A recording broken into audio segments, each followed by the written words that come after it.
intore Emmanuel Ndayikunda tubashe gusobanukirwa neza intore Emmanuel Ndayikunda arabidufashamo. Ibyo umuyobozi w'urugamba maze kwerekana biraza kuba bigiye gushyirwa mu bikorwa. Babyeyi namwe bashyitsi ntihagire uwikanga, turaza kumva n'ingoma za gisirikare.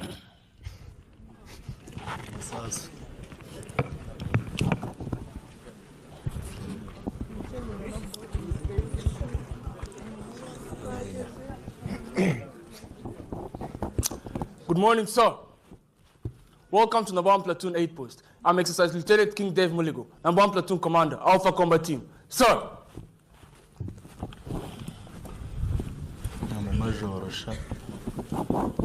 Sir! This is how I intend to issue my orders. All group will introduce themselves, 8 Post orientation, motor description, ground description, review of the situation, and issuing of orders. All group. Sir! Introduce yourselves. Sir! Exercise Sergeant Kwahirwa Keza Tracy, number 1 Section Commander. Sir!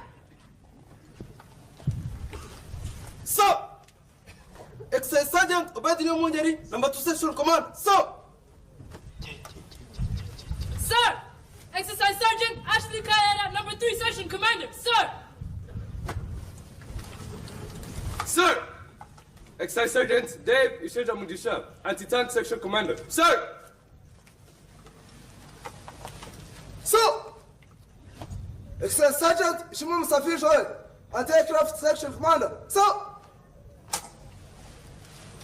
Sir!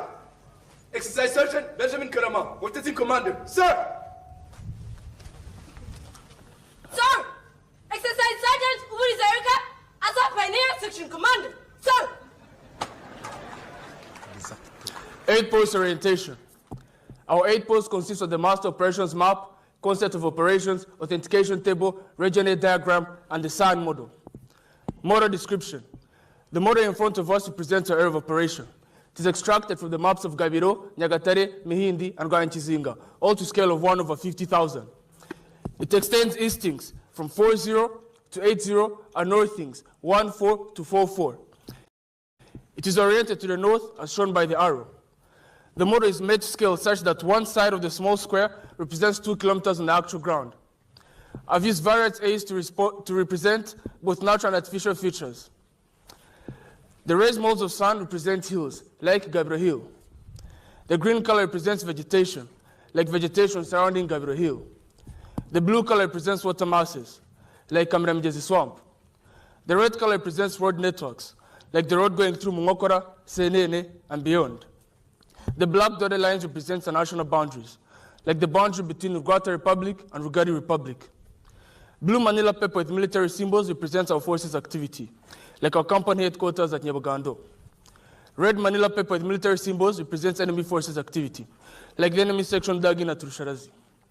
Blue Manila paper in form of airplanes represents airstrips, like Nyabagando airstrip. Ground description. Our ground is generally characterized by hills, dead grounds, vegetation, road networks, water masses, and valleys. Review of the situation. Rugali Republic and Guata Republic are 2 neighboring countries that share a common border. Both attained independence in the 1960s. However, Guata Republic has remained dissatisfied by the political, economic, and security stability enjoyed by the Republic of Rugali. Consequently, Guata has provided political, logistical, and military support to the Nyangarama forces. Recently, the Nyangarama forces, supported by Rwanda Republic, launched an invasion into Rugali through 2 axes. The Mutumba, Shama, Gabiro axis as the main axis, Mutumba, Nyungwe, Gabiro as a subsidiary axis. Their intention was to capture Gabiro Barracks and Gabiro Airport. On 2nd August 2026, intelligence reports confirmed that one section of the Nyangarama forces had established defensive positions in the general area of Rusharazi, Greek coordinates 501-240. The enemy is assessed to be awaiting reinforcements before launching a major offensive towards Gabiro. In response to this, 7th Battle Group Commander ordered Alpha Combat Team to clear the enemy along the Mutumba, Shama, Gabiro axis and restore security in the area. Consequently, Alpha Combat Team Commander tasked number 1 Platoon to defeat the enemy section dug in general area of Rusharazi, Greek coordinates 501-239, no later than 10-12-30 Bravo, August 26. And that is why we're here. Ladies and gentlemen, orders.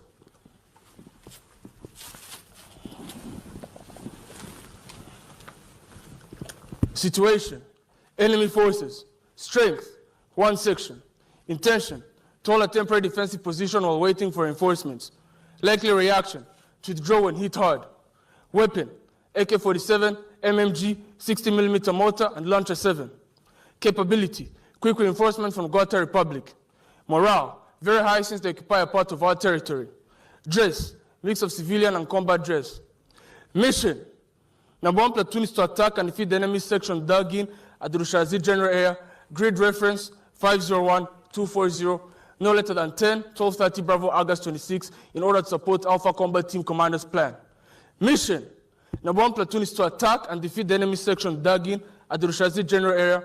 Grid coordinates 501-240, no later than 10-12:30 Bravo August 26, in order to support Alpha Combat Team Commander's plan. Execution, concept of operations. Intent, strike to defeat the Nyangrama forces in the general area of Rusharazi. Scheme of maneuver. Number 1 platoon is to strike to defeat the enemy section in the general area of Rusharazi using number 1 section, strike the enemy from the right side. Number 2 section, strike the enemy from my left side. And number 3 section will form depth and be ready to reinforce. All will be supported by 1 anti-tank section to destroy enemy tanks, 1 anti-aircraft section to counter air threats, 1 mortar section to neutralize enemy mortars, 1 assault pioneer section to breach enemy mines. Main effort, strike to defeat the enemy section in the general area of Rusharazi, which lies with number 1 section. Task to subordinate units. Number 1 section commander. Sir! Task, strike the enemy from my right side. Exploit 500 meters beyond the objective, reorganize 200 meters beyond the objective. Yes, sir! Number 2 section commander. Sir!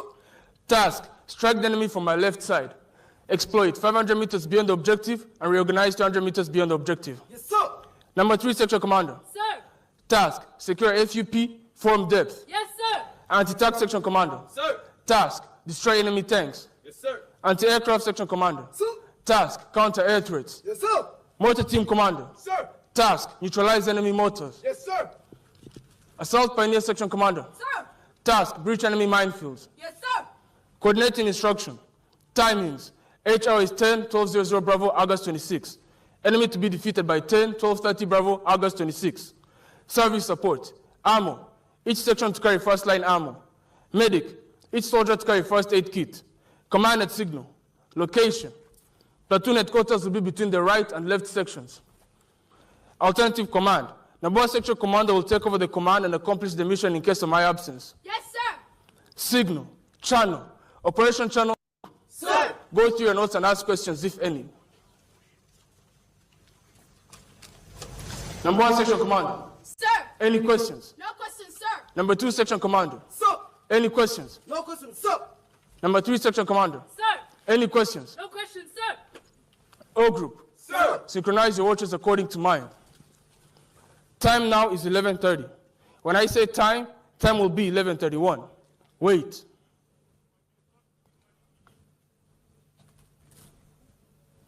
Five, 4, 3, 2. Time now is 11:31. Number 1 section commander. Sir! Check back. Time now is 11:31. When I say time, time will be 11:32. Wait. 5, 4, 3, 2. Time now is 11:32. Correct. O group. Sir! Go and brief your men. I wish you all success. This marks the end of my string of orders. Permission to carry on, sir.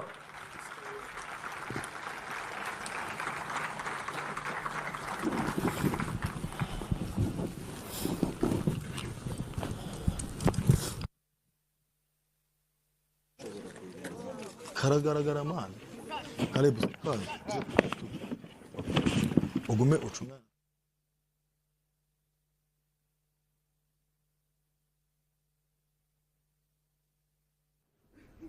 ibyo umuyobozi amaze kubereka bagiye kubishyira mu bikorwa.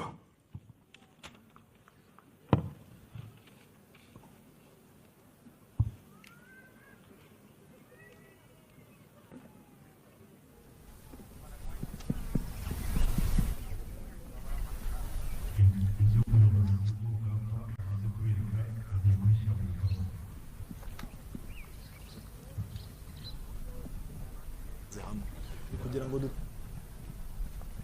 tegereze Alpha 1-2, Alpha 1-3, Delta 1-1. Get up and be ready to advance. Alpha 1-1, Roger over. Alpha 1-2, Roger over. Alpha 1-3, Roger over. Delta 1-1, Roger over. abasirikare bagiye gutera umwanzi.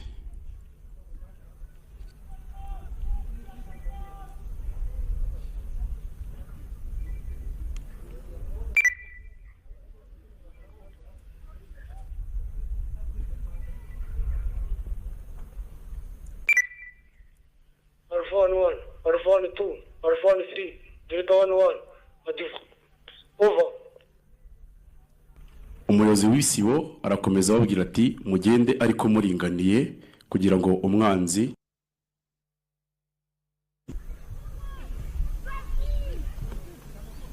barabikora neza nkuko babitojwe, baragenda baringaniye ku buryo bakora umurongo utambitse, ibyo twita extended line mu gisirikare.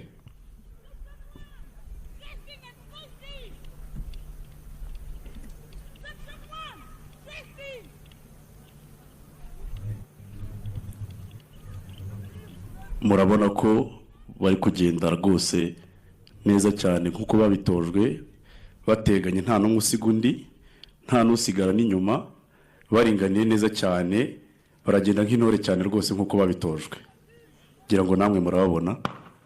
Ariko umwanzi abarasaho, umwanzi abarasheho, bahita batekinga cover.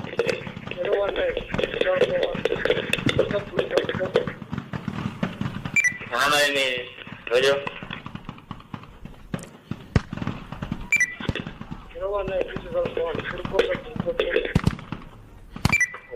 Go ahead.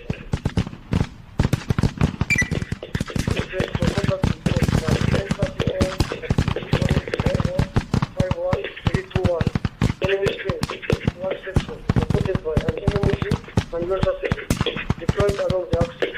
The enemy's intention is to play on the if one action is not performed, will be effective. More details to follow. Over. This is 190. Go ahead. Ayo ni amabwirizwa atanzwe n'umukuru w'isibo, atanze raporo ku muyobozi we amubwira imbaraga z'umwanzi afite, ibikoresho umwanzi afite, ibyo umwanzi ashaka ndetse n'icyo bo bagiye gukora.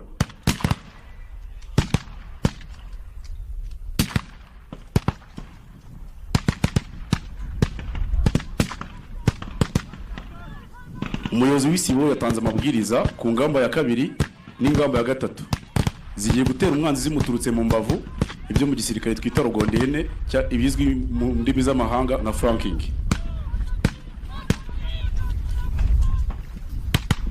Murabona ko bariruka cyane ku gaspeed kari hejuru, bariruka ku kavuduko ko hejuru nkuko babitojwe nk'intore, kugira ngo umwanzi ataza no kumenya ko bagiye kumutera bamuturutse mu mbavu. Bariruka cyane kandi bose bajyanira hamwe, ntabwo ari gupfa kwiruka, bagenda banunamye kugira ngo hato bataza kuraswaho.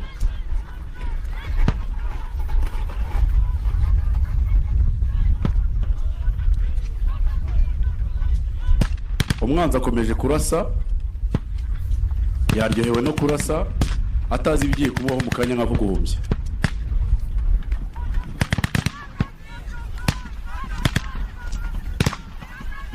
Umwanzi arakomeza arasa, ariko mu kanya gato arisanga bamuturutse mu mbavu.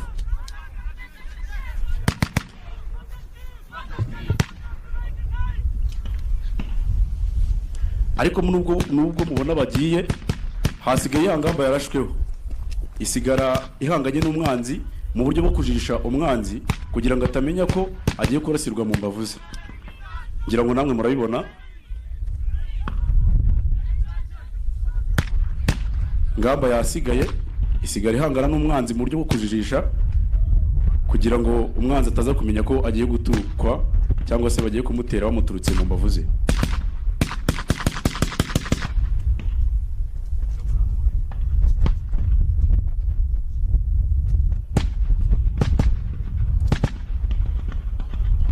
umwanzi yaryohewe cyane no kurasa ariko ibiri mu beho mu kanya ntago abizi yaryohewe cyane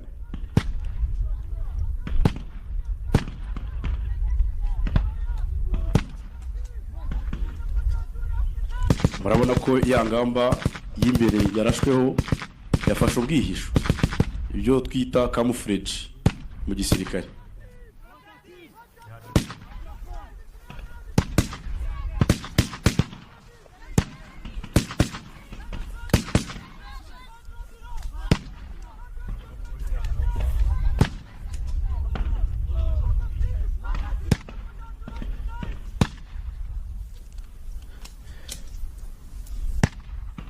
dore umwanzi aridegemvya atazi ko ingoma zahinduye imirishyo we arakomeza yidegemvya ariko mu kanya baraje baramuturuka mu mbavu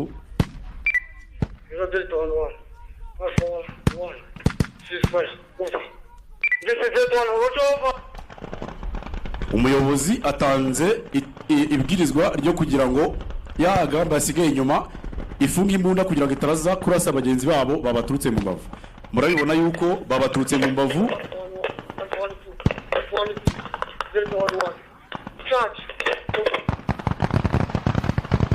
ingamba ya mbere n'iya kabiri bose bamuturutse mu mbavu bamurasira icyarimwe na morale nyinshi ku muvuduko mwinshi ndetse ntawe usiga undi ku buryo umwanzi atari buze kubona n'akanya ko kwitekerezaho na gatoya murabona ko umwanzi barimo baramumanura epfo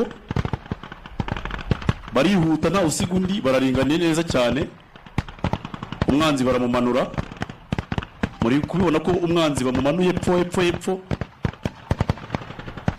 ni umuriro rwose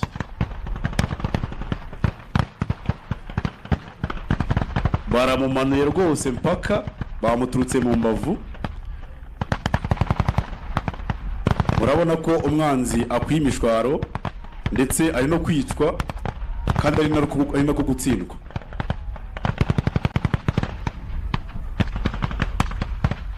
baramumanuye rwose baramumanura epfo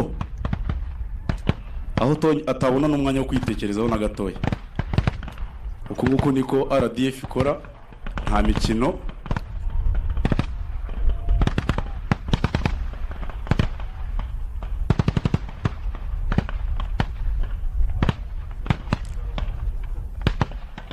umwanzi bamumanuye epfo cyane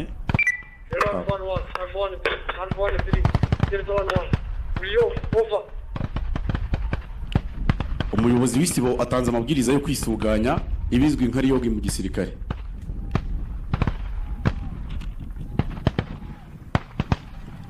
iyo barangije kurasa umwanzi bamumazeho bakora icyo bita kwisuganya kugira ngo babashe kumenya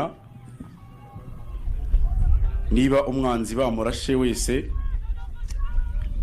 banabashe kumenya niba hari ukomeretse mu babo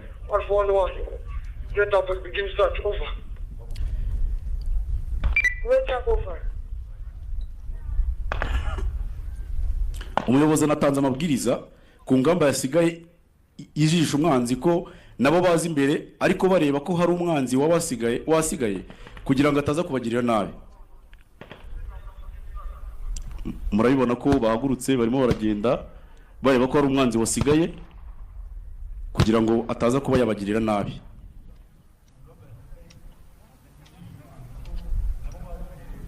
kugira ngo rero hatagira umwanzi ubaca muri humye akabagirira nabi baje bari guhorahoza n'uwipfushije ataza kuba yarota no kubagirira nabi